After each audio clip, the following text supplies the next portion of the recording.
All right, in today's video, we're going to take this car and go from this to this to this by using layer masks and a hue saturation layer or two.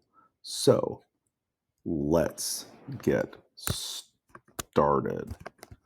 I'm going to delete my layers that brought all the magic, and we'll start with the car. Let me unlock that layer by clicking on the lock on the background layer. And the first thing I'm going to do is look in the layers panel and add in an adjustment layer. So the adjustment layer is in the lower right hand corner. And if you click on the layers on the adjustment layers button, which is the black and white circle, you'll get a whole bunch of choices. We're going for hue and saturation. And there's the menu that has popped up. Okay, lots to look at and enjoy here. If you go to presets, you can play with the different built-in settings, which I highly recommend that you give a try.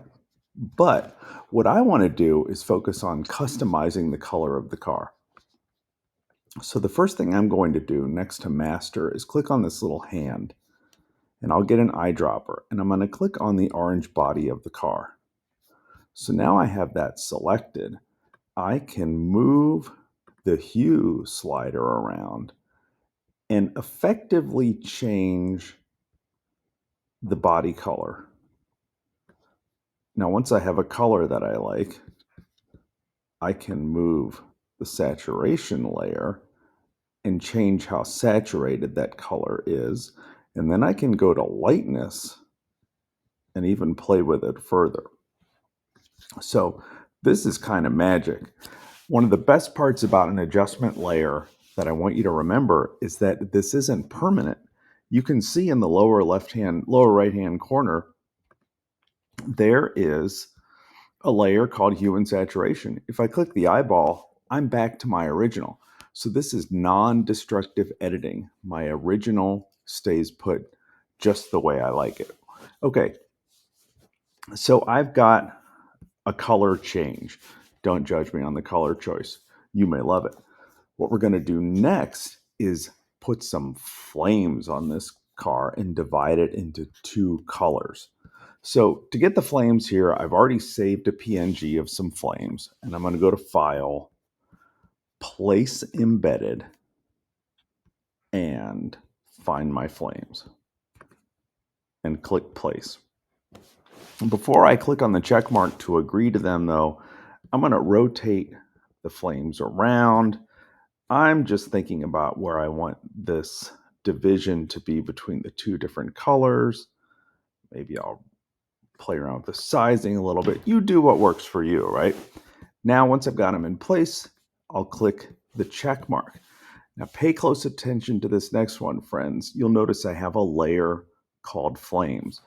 I'm holding down on the keyboard the control or command key, and then I'm moving the hand over to the layer thumbnail for flames and clicking on it.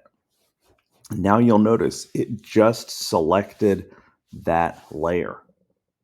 If I click on the eyeball next to the flames layer, I don't see the image anymore, but I still get the selection. Now let's look down at the hue and saturation layer below. Check it out. What we're going to do is click on the white thumbnail for the hue and saturation layer, click on our brush, and I'm going to use the bracket keys and resize, and I'm going to make sure that I am able to brush in by going to Control or Command, Shift, and the letter I. This is invert.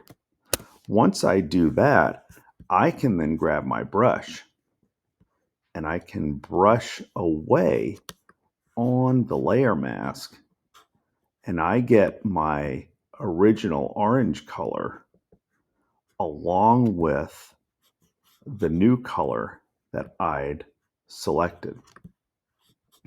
Now, Once you have this set the way you want, you can deselect the image. And there are a couple different ways to do this. One, you can go up to select and choose deselect, or as you can see, you can do Control or Command D, like deselect. So here we go, Command D to deselect.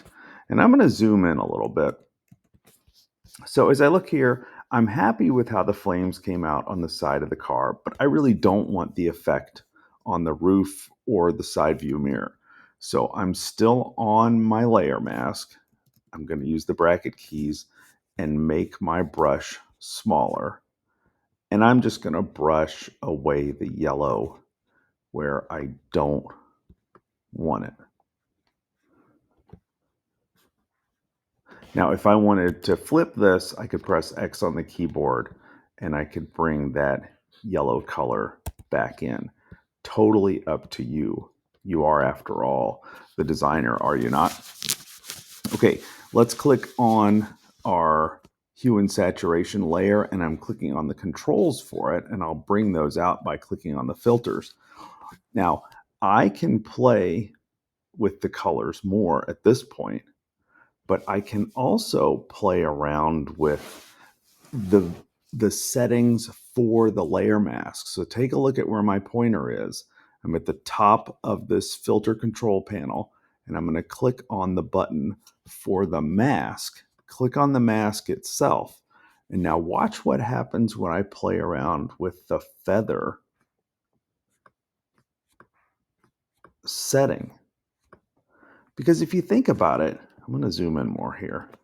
Most cars don't have this straight of an edge. There's a little bit of feathering that you might see. You decide how far you want to go. All the way over to the right, and it pretty much disappears. But if you go in between, you can get the effect that brings you joy. And I'm going to go with that one. Okay, I'll hide my filter. Last step, friends. I promised you we could change the color one more time, and that's what we're going to do. So what I'm going to do now is go to my hue and saturation layer, and I'm going to right click on it and go to duplicate layer.